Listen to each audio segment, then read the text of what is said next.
தள்ளுவண்டி கடை சுண்டல் ரெசிபி. முதல் நாள் நைட்டே பட்டாணிய ஊற வச்சிருங்க. காலையில எழுந்ததும் அந்த பட்டாணிய தண்ணிய வடிகட்டிட்டு நல்லா மொத்தமா டப்பால போட்டு ஃப்ரிட்ஜ்ல ஸ்டோர் பண்ணி வச்சிருங்க. மிக்சியில ஒரு வெங்காயம், ஒரு தக்காளி, 6 பல்லு பூண்டு, இவ்வளவு கருவேப்பிலை, 2 காஞ்ச மிளகாய், 2 பச்சை மிளகாய் போட்டு நல்லா கொஞ்சம் குறவரப்பா அரைச்சி அதையும் ஃப்ரிட்ஜ்ல வச்சிருங்க.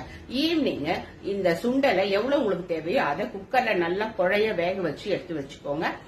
அடுப்புல கடாய் வச்சு கொஞ்சமா பட்டரை போட்டு கொஞ்சம் எண்ணெய் ஊத்தி இந்த அரைச்சு வச்ச விழுதுல தேவையான அளவு நீங்க போட்டுக்கிட்டு அது பச்சை வாசனை போகிற அளவுக்கு வதக்கிட்டு இந்த சுண்டலை தண்ணியோட சேர்த்து அதுல கொட்டிடுங்க. உப்பு போட்டுக்கோங்க.